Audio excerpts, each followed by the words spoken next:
మహాప్రవక్త వారి శుభజననం రబీవుల్ అవ్వల్ మాసం 12వ తేదీ, అంటే గ్రెగోరియన్ క్యాలెండర్ ప్రకారంగా క్రీస్తు శకం 570 నాటి అరబ్బు దేశంలోని ఎంతో గౌరవప్రదమైనటువంటి ఖురైష్ వంశములో అబ్దుల్ ముతల్లిబ్ కుటుంబంలోని అబ్దుల్లా సతీమణి ఆమీనాకు జ్యోతిర్మయుడైనటువంటి బాబు కలిగాడు. ఆయన పేరే ప్రవక్త ముహమ్మద్ సల్లల్లాహు అలైహి వసల్లం వారు.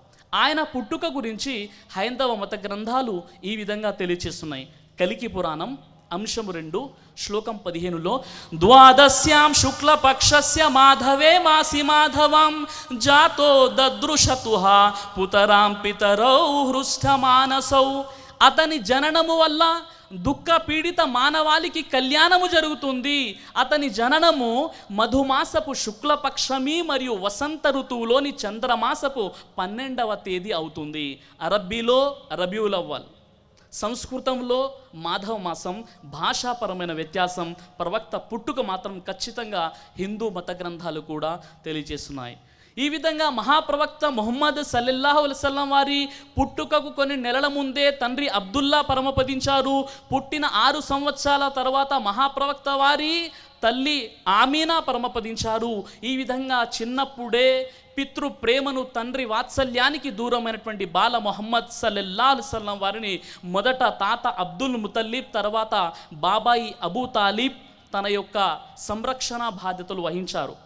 చిన్నప్పటి నుండే కుటుంబ భారాన్ని తన భుజ స్కంధాలపై వేసుకున్నటువంటి మహనీయుడు మహాప్రవక్త ముహమ్మద్ సల్లల్లాహు అలైహి వసల్లం వారు వాణిజ్య బృందాలతో ప్రయాణం చేశారు, దూర దేశాలను సందర్శించారు. నిరక్షరాస్యుడైనటువంటి ప్రవక్త ముహమ్మద్ సల్లల్లాహు అలైహి వసల్లం వారు వాణిజ్య రంగంలో గొప్ప నైపుణ్యాన్ని సాధించడమే కాకుండా తన నైతికతకు, తన గుణగణాలకు అరబ్బు దేశంలోని ఆయనకు ప్రజలు పెట్టినటువంటి పేరులే సాదీఖ్ సత్యసంధుడు, అమీన్ విశ్వసనీయుడు. ఈ విధంగా ఆయన నైతికతకు ముగ్ధులైనటువంటి అరబ్బులు ఆయన్ని విశ్వసనీయుడు, సాదీఖ్ అని పిలిచారు. ఆనాడు అరబ్బులు అంటున్నారు, దైవ సాక్షిగా ఇలాంటి మానవోత్తముడిని, ఇలాంటి గొప్ప నైతికత గుణగణాలు కలిగిన వ్యక్తిని దైవ సాక్షిగా ఇంతవరకు మేము ఎవరిని చూడలేదు అని మహాప్రవక్త ముహమ్మద్ సల్లల్లాహు అలైహి వసల్లం వారి గురించి అరబ్బు జాతి సాక్ష్యం ఇస్తుంది. ఈ విధంగా ఎంతోమంది యూదులు, క్రైస్తవులు మహాప్రవక్త ముహమ్మద్ సల్లల్లాహు అలైహి వసల్లం వారి వద్దకు వచ్చి తమ వివాదాలను పరిష్కరించుకునేవారు. ఎంతోమంది ముస్లిమేతరులు మహాప్రవక్త వారి వద్ద తమ సొమ్మును భద్రపరిచేవారు. ఎందుకంటే ఇతడు అమీన్, ఇతడు విశ్వసనీయుడు, ఎందుకంటే ఇతడు సాదీక్ సత్యసంధుడు. ఏ విషయమైతే చెబుతాడో అదే చేస్తాడు, ఏ విషయమైతే చేస్తాడో అదే చెబుతాడు అని ఈ విధంగా మహాప్రవక్త నైతికత మనకు చరిత్రలో కనబడుతుంది. సోదర మహాశివులారా, మహాప్రవక్త ముహమ్మద్ సల్లల్లాహు అలైహి వసల్లం వారి యొక్క గుణగణాల గురించి మనం ఇస్లాం ధర్మంలో ఖురాన్ మరియు సహీ అహదీస్ గ్రంథాల్ని మనం పరిశీలించినట్లయితే అంతిమ దైవ గ్రంథం ఖురాన్లోని సూరే అల్ ఖలం సూర నంబర్ 68 ఆయత నంబర్ 4లో సృష్టికర్త అయినటువంటి అల్లాహ్ మహాప్రవక్త ముహమ్మద్ సల్లల్లాహు అలైహి వసల్లం వారు నైతికతలో ఉన్నత శిఖరాన్ని అధిరోహించాడని ఆకాశాల ప్రభువు, విశ్వ ప్రభు అయిన అల్లాహ్ ఈ విషయాన్ని స్వతహాగా సాక్ష్యమిస్తున్నాడు. ఈ విషయంలో ఇతర సంస్కర్తలు, ప్రవక్తలు, మేధావులు, మహానుభావులు ఎవరు కూడా ఆయన నైతికతకు సాటిగా నిలబడలేరని దైవమే స్వతహాగా ఖురాన్లో సూర అల్ ఖలం సూర నంబర్ 68 ఆయత నంబర్ 4లో తెలియజేస్తున్నాడు. వ ఇన్నక లఅలా ఖులుఖిన్ అజీమ్, ఓ ప్రవక్త ముహమ్మద్ సల్లల్లాహు అలైహి వసల్లం మీరు నైతికంగా ఉన్నత శిఖరాన్ని అధిరోహించి ఉన్నారు అని దైవమే, విశ్వ ప్రభువే తన ప్రవక్త గురించి సాక్ష్యమిస్తున్నాడు. అంటే ఆయన ఎలాంటి గొప్ప నైతికతను కలిగిన ప్రవక్తనో మనం గుర్తించవచ్చు. ఈ విషయాన్ని హిందూ మత గ్రంథాల్లో అధర్వణ వేదం 20వ కాండం 127వ సూక్తం 1వ మంత్రాన్ని మనం పరిశీలిస్తే, ఇదం జన ఉపశ్రుత నరాశంసస్తవిష్యతే షష్టిం సహస్ర నవతించ కౌరమ ఆరుషమేగా దద్మహే. ఇదం జన ఉపశ్రుత, ఓ మానవులారా, ఇదం జన ఆ వ్యక్తి మాట వినండి, అతడు అత్యధికంగా పొగడబడతాడు, అత్యధికంగా ప్రశంసింపబడతాడు ఆ ముహమ్మద్ అని హిందూ మత గ్రంథాలు తెలియజేస్తున్నాయి. ఋగ్వేదం 1వ మండలం 13వ సూక్తం 3వ మంత్రంలో మధు జిహ్వాం హవిష్కృతం, అతడు సుమధుర భాషి, అతని మాటలో తీయదనం ఉంటుంది, ఆ నరాశంస మాటలో అతడు సుమధుర భాషి అని చెప్పడం జరిగింది. ఋగ్వేదం 1వ మండలం 106 సూక్తం 4వ మంత్రాన్ని పరిశీలిస్తే ప్రజలను పాపాల నుండి దూరం చేసేవాడు ఆ నరాశంస. ఋగ్వేదం 2వ మండలం 3వ సూక్తం 2వ మంత్రాన్ని పరిశీలిస్తే స్వర్చిహ కాంతులు వెదజల్లే సుందర వదనుడు ప్రవక్త ముహమ్మద్ సల్లల్లాహు అలైహి వసల్లం వారు. ఋగ్వేదం 5వ మండలం 5వ సూక్తం 2వ మంత్రంలో ప్రజలకు అతడు అగోచర విషయాలను బోధిస్తూ ఉంటాడు. ఋగ్వేదం 5వ మండలం 27వ సూక్తం 1వ మంత్రాన్ని పరిశీలిస్తే అతడు సత్యసంధుడు, దూరదృష్టి కలిగినటువంటి వాడు, బుద్ధి కుశలతలు మహా వివేకం కలిగినటువంటి వాడే ప్రవక్త ముహమ్మద్ సల్లల్లాహు అలైహి వసల్లం అని హైందవ మత గ్రంథాలు తెలియజేస్తున్నాయి.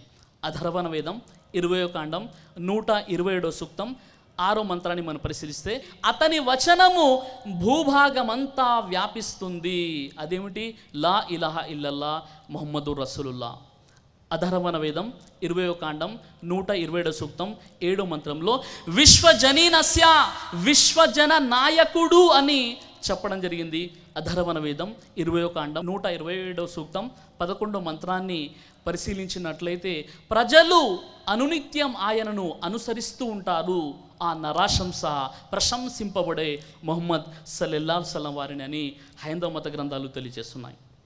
సోదర మహాశయులారా, ఒక వ్యక్తిని క్షుణ్ణంగా అధ్యయనం చేయడం అతని భార్యకే సాధ్యమవుతుంది. ఈ విషయంలో భార్యను మించిన వారు ఎవరు ఉండరు. మహాప్రవక్త ముహమ్మద్ సల్లల్లాహు అలైహి వసల్లం వారి యొక్క సతీమణి అయినటువంటి హజరత్ ఆయిషా రదియల్లాహు అన్హా వారి వద్దకు కొంతమంది ముస్లింలు వచ్చి అడుగుతున్నారు, మహాప్రవక్త గుణగణాలు ఎలాంటివి? అప్పుడు ఆయిషా వారు సెలవిచ్చారు, ఏంటి మీరు ఖురాను గ్రంథాన్ని చదవరా? ఇన్న ఖుల్ఖ రసూలుల్లాహి సల్లల్లాహు అలైహి వసల్లమ కానల్ ఖురాన్. ఆయన గుణగణాలు ఖురాన్ ప్రబోధనలకు ప్రతిబింబంగా ఉంటాయి, ఖురాన్లో ఉన్నట్టు ఆయన ఆచరణ ఉంటుందని ఆయిషా రదియల్లాహు అన్హా వారు తెలియజేశారు. మహాప్రవక్త ముహమ్మద్ సల్లల్లాహు అలైహి వసల్లం వారి శిక్షణలో పోతపోయబడిన వారిలో హజరత్ అలీ రదియల్లాహు అన్హు వారు ముఖ్యులు. హజరత్ అలీ కుమారుడు హజరత్ ఇమాం హుస్సేన్ తన తండ్రి అలీని అడుగుతున్నారు, మహాప్రవక్త ముహమ్మద్ వారి గుణగణాలు ఎలా ఉండేవి? అప్పుడు అలీ వారు చెప్తున్నారు, ఆయన సుమధుర భాషి, వినయశీలి, సహనమూర్తి, కరుకుదనం ఆయనలో ఉండేది కాదు, చీటికి మాటికి చిర్రుబుర్రుమనేవారు కాదు, దైవ సాక్షిగా ఎన్నడూ ఆయన నోట చెడు మాట వెలువడేది కాదు, సంకుచిత మనస్తత్వము కానీ తప్పులెన్నే తత్వము కానీ ఆ వ్యక్తిలో ఉండేది కాదు అని తెలియజేస్తున్నారు అలీ రదియల్లాహు అన్హు వారు. మహాప్రవక్త శిక్షణలో ఎక్కువగా సమయం గడిపినటువంటి వారిలో హజరత్ అలీ, హజరత్ ఆయిషా రదియల్లాహు అన్హా, హజరత్ అనస్, హజరత్ హింద్ బిన్ అబిహాలా ప్రముఖులు. వీరందరూ కూడా ఆ మహనీయుని నైతికత గురించి చెప్పే విషయం ఏంటంటే ఆయన మానవ మహోత్తముడు, గొప్ప నైతిక విలువలు కలిగినటువంటి వాడని వీరందరూ కూడా ఏకాభిప్రాయాన్ని కలిగి ఉన్నారు. మహాప్రవక్త ముహమ్మద్ సల్లల్లాహు అలైహి వసల్లం వారు స్వతహాగా సాక్ష్యమిస్తున్నారు, నన్ను ఉత్తమ నైతిక ప్రమాణాల పరిపూర్ణతకై పంపించడం జరిగిందని స్వతహాగా మహాప్రవక్త ముహమ్మద్ సల్లల్లాహు అలైహి వసల్లం వారు తెలియజేస్తున్నారు. హజరత్ అబూ హురైరా రదియల్లాహు అన్హు వారి ఉల్లేఖనం ప్రకారంగా మహాప్రవక్త వారు ఈ విధంగా సెలవిస్తున్నారు, మీలో అందరికంటే ఎక్కువగా నైతిక పరివర్తనలో పరిపూర్ణులు ఎవరైతే అవుతారో వారే విశ్వాసంలోనూ పరిపూర్ణులు అని చెప్పారు. హజరత్ ఇబ్నే ఉమర్ రదియల్లాహు అన్హు వారి కథనం ప్రకారంగా ఒక వ్యక్తి మహాప్రవక్త ముహమ్మద్ సల్లల్లాహు అలైహి వసల్లం వారి వద్దకు వచ్చి, అయ్యా, ఇస్లాం బోధించే వాటిలో ఉత్తమ కార్యం ఏంటి అని అడిగినప్పుడు మహాప్రవక్త వారు చెబుతున్నారు, నిరుపేదలకు, లేని వారికి భోజనం పెట్టండి, మంచిగా మాట్లాడండి, అందరితో కూడా ఉత్తమంగా మాట్లాడండి, మీకు పరిచయం ఉన్నా లేకపోయినా అందరికీ సలాం చేయండి అని మహాప్రవక్త ముహమ్మద్ సల్లల్లాహు అలైహి వసల్లం వారు తెలియజేస్తున్నారు. మహాప్రవక్త ముహమ్మద్ సల్లల్లాహు అలైహి వసల్లం వారి జీవితాన్ని మనం పరిశీలించినట్లయితే మహాప్రవక్త వారు మక్కాలోని ఒక వీధిలో ప్రతిరోజు కూడా వెళ్తూ ఉండేవారు. ఆ వీధిలో ఒక యూద స్త్రీ తన ఇంటి మేడపై నుండి ఇంట్లో ఊడ్చినటువంటి కసువు చెత్తను ప్రవక్త వారిపై పోసేది. ఈ విధంగా అనునిత్యం జరుగుతూ ఉండేది. ఒకసారి మహాప్రవక్త ముహమ్మద్ సల్లల్లాహు అలైహి వసల్లం వారు ఆ వీధిలో వెళ్తుండగా ఆయనపై చెత్త పడలేదు. అక్కడ ఉన్నవారిని అడిగారు, ఆ స్త్రీ ఏమైందని అడిగారు. ఆ స్త్రీ అనారోగ్యంగా బాధపడుతుందని తెలిసి ప్రవక్త వారు పరామర్శించడానికి వెళ్ళారు. ఆ స్త్రీ ఆశ్చర్యానికి గురైపోయింది. అయ్యో, నేను అనారోగ్యానికి గురై మంచాన పడి ఉంటే నా బంధువులు కూడా రాలేదు. నేను ప్రతిరోజు ఇంట్లో చెత్త కసువుని తన తలపై వేసేదాన్ని. అలాంటి వ్యక్తి నేను అనారోగ్యంగా ఉన్నానని తెలిసి నన్ను పరామర్శించడానికి వచ్చాడంటే ఎంత గొప్ప నైతికత కలిగిన వాడని మహాప్రవక్త వారు, దైవ ప్రవక్త, నిస్సందేహంగా ఇతడు దైవ ప్రవక్త అని ఆ యూద స్త్రీ సాక్ష్యం ఇవ్వడం జరిగింది. మరో సందర్భం, మహాప్రవక్త ముహమ్మద్ సల్లల్లాహు అలైహి వసల్లం వారు మక్కా నగరానికి దగ్గరలోని ఒక ప్రాంతానికి ఇస్లాం ధర్మాన్ని బోధించడానికి వెళ్ళలున్నారు అనే విషయం అక్కడి ప్రజలకు తెలిసిపోతుంది. అక్కడ కొంతమంది అవిశ్వాసులు, చూడండి మొహమ్మద్ అనే వ్యక్తి ఇక్కడికి రానున్నాడు, అతని మాటలు వింటే మీరు మతభ్రష్టులు అయిపోతారు అని మహాప్రవక్త వారికి వ్యతిరేకంగా దుష్ప్రచారం చేస్తారు. మహాప్రవక్త వారు అక్కడికి వెళ్ళగానే ఆ ప్రాంతమంతా నిర్మానుష్యంగా మారిపోతుంది. కానీ ఒక వృద్ధురాలు మహిళ తన ఇంటి వస్తువుల భారాన్ని తన భుజంపై మోసుకొని అతి కష్టంగా గునుగుకుంటూ వెళ్తుంది. మహాప్రవక్త వారు ఆ వృద్ధురాలిని చూసి ఆమెపై జాలిపడి ఆ భారాన్ని తన భుజస్కంధాలపై మోసుకొని ఆమెతో మాట్లాడుతూ వెళ్తూ ఉన్నారు. ఏంటమ్మా, ఎందుకు నువ్వు వెళ్తున్నావంటే, చూడండి మొహమ్మద్ అనే ఒక వ్యక్తి రానున్నాడంట. ఆ వ్యక్తి మాట వింటే మేము మా తాత ముత్తాతలు అనుసరించే మతాన్ని వదిలేస్తామంట. కాబట్టి మా తాత ముత్తాతల మా మతాన్ని కాపాడుకోవడానికి నేను వెళ్తున్నాను అని ఆ వృద్ధురాలు అంటుంది. మహాప్రవక్త వారు ఆ మాటలు మౌనంగా విని ఆ వృద్ధురాలి గమ్యస్థానానికి చేర్చి తిరిగి వెళ్తూ ఉంటారు.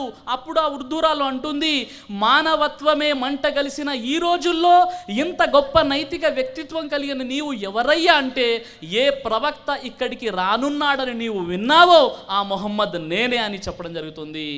అయితే ఆ వృద్ధురాలు అంటుంది, ఇంత గొప్ప వ్యక్తిత్వం కలిగిన నీవు చెప్పే ధర్మం ఇది ముమ్మాటికి అసత్యం కాజాలదు, నీవు దైవ ప్రవక్తవని ఆ వృద్ధురాలు సాక్ష్యం ఇవ్వడం జరుగుతుంది.